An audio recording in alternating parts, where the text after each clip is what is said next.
No ciclo dos grandes acontecimentos anuais, a Feira do Livro de Lisboa está prestes a completar um século de existência. Salvo raras exceções, não houve final de primavera que não contasse com livros espalhados e festejados pela cidade. Faz parte do calendário, do nosso calendário de leitores e do vosso calendário de editores e de autores. Já vimos decorrer entre abril e maio, apenas em maio, apenas em junho, mas sobretudo em maio e em junho. E por motivo poucos felizes, porque era a pandemia, entre agosto e setembro. Recordo esses meses de silêncio e de livrarias fechadas com um sentimento de tristeza e amargura. Mas recordo também como foram felizes o dia de reabertura das livrarias e o dia do regresso da Feira do Livro de Lisboa, a 27 de agosto do ano de 2020. 6 anos depois, ao observar a extensão da feira, a sua dimensão, bem como o previsto crescimento para este ano, que confirmou a tendência dos anos anteriores, temos razões para algum otimismo. Mas hoje não é a altura para essa reflexão, que é bem necessária, sobre como aumentar o número de leitores e de bons leitores, ou como fomentar hábitos de leitura a partir da escola ou das pequenas bibliotecas de família. As inquietações sobre a oscilação dos números de literacia, sobre o impacto da inteligência artificial, sobre a 1000 vezes anunciada crise da leitura, merecem uma discussão muito séria, com números e factos reais e com o envolvimento de todos nós. Todos nós, ou seja, todos os que acham que a leitura, e essencialmente a leitura de livros, é um dos pilares de uma sociedade democrática, informada, preparada para os desafios do tempo e ciente que uma comunidade que não valoriza a leitura, a partilha de histórias e de conhecimento, é uma sociedade que se empobrece a si própria. Que escolhe empobrecer. Que escolhe substituir o debate de ideias pela obediência a algoritmos.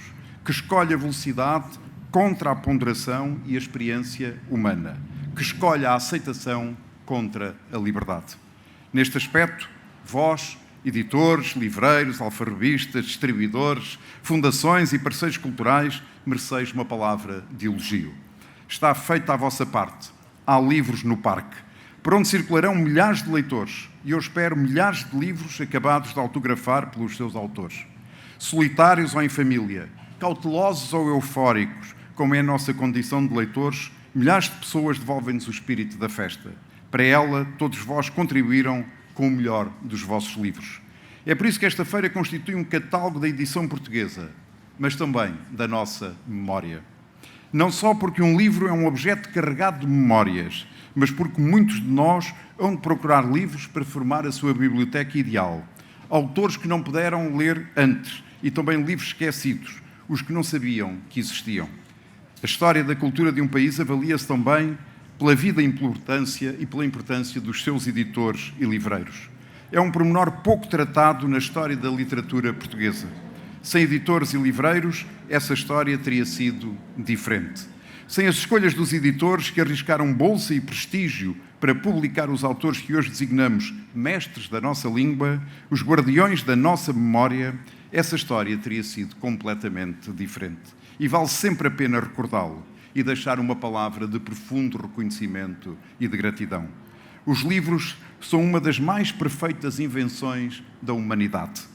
É em argila ou em pergaminho, em bambu ou em papiro, copiado à mão ou impresso com caracteres móveis. O livro prolongou a nossa memória e transformou-a em história, em arte e em monumento. A sua perfeição chegou ao que é hoje, acompanhada do cheiro do papel e da tinta. Talvez no futuro esta forma de livro seja ultrapassada, mas seria uma pena que fosse abandonada. É até porque colocaria em risco a Feira do Livro no Parque Eduardo VII, para anualmente celebrarmos o verão antecipado. Este ano, mais antecipado pelas temperaturas que correm. Colocaria em risco a minha coleção de lápis, com que sublinho todos os meus livros. Colocaria em risco a ideia de que os livros renascem das cinzas quando alguém quer queimá-los e não simplesmente apagá-los.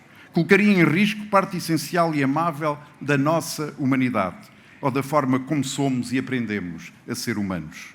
A história do livro é a história de uma resistência permanente contra o esquecimento e contra a ideia de uma sociedade sem histórias. É por isso que todos os anos esta feira é muito mais e deve ser muito mais do que uma mostra de vitalidade da indústria editorial. Como todos sabemos, é uma prova dessa resistência. É por isso que aqui estamos, todos. É também por isso que nos voltaremos a encontrar em setembro, em Belém, na Festa do Livro. Muito obrigado pela vossa atenção.